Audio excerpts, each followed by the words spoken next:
है मास्टर साहब।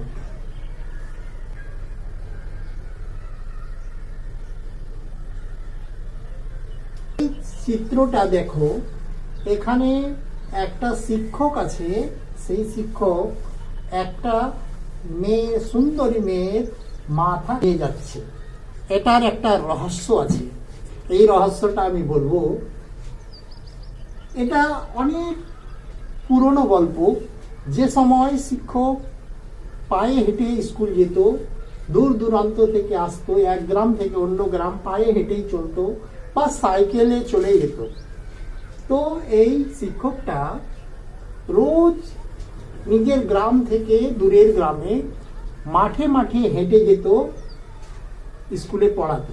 একদিন কি ঘটলো, সে খেতে খেতে যাচ্ছে আর মাঠের মধ্যে দেখলো একটা সুন্দরী মেয়ের মাথা কেটে ফেলে দিয়েছে। কিন্তু আশ্চর্যের ব্যাপার, সে মেয়েটির কপালে লেখা ছিল, এখন তোমার কি হয়েছে, আরো কিছু বাকি আছে।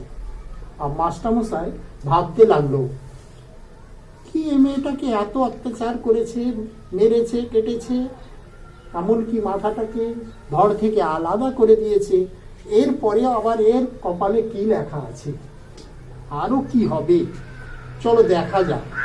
সে ফেরার পথে সেই মেয়েটার মাথাটাকে নিয়ে এসে নিজের ভূষার ঘরে, গোয়াল ঘরে, এখানে গরু বাঁধা থাকতো, এক কোনায় ভূষার ঘরে টেনে রেখে দিল। আর প্রত্যেক দিন নিরীক্ষণ করতে লাগলো, মাঝে মাঝে দেখতো কি পরিবর্তন হচ্ছে, এর কপালে কি আছে, দেখা যাক।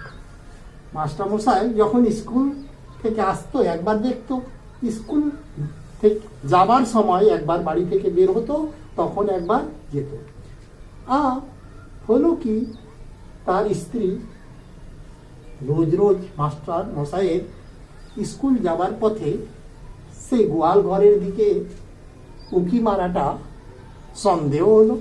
মাস্টার মশাই তো চলে গেল স্কুল, কিন্তু তার স্ত্রী সেই দিকে গেল, সেই ভূষার ঘরে বা গোয়াল ঘরের কোনায় যেখানে মাথাটা রাখা ছিল, যে দেখলো কি সুন্দর একটা মেয়ের মাথা।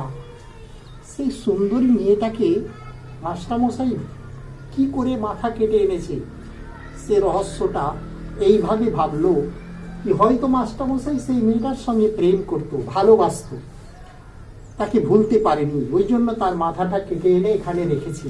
আর তার মুখ দেখে স্কুল যায়। সে রেগে গিয়ে সেই মাথাটাকে নিয়ে আসলো আর বাড়িতে ওখলিতে রেখে, ছাওয়া সামাটে রেখে কুটে দিল, ওখলিতে কুটে দিল ওখলে।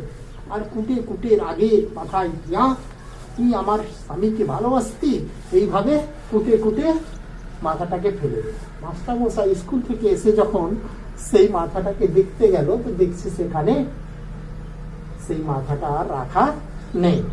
সে আশ্চর্য হলো, কি হলো কি হলো। সে বাড়িতে এসে তার স্ত্রীকে জিজ্ঞেস করলো যে ওখানে একটা মাথা ছিল, কি হলো। তুমি এই বয়সে প্রেম করো, ওই মেয়ের মাথা এনে রেখেছো, ওর চেহারা দেখে স্কুল যাও।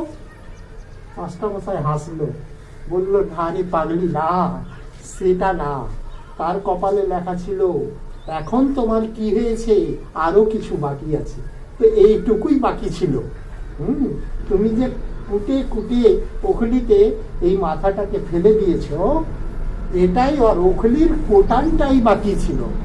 এর থেকে বোঝা গেল যে যার কপালে যেটা লেখা আছে সেটাই হবে। हम लोग हिंदी में बोलते हैं, तकदीर में जो लिखा है, नसीब में जो है वो होके रहेगा। তো এই ঘটনাটা আপনাদের কেমন লাগলো কমেন্টে অবশ্যই জানাবেন। ধন্যবাদ।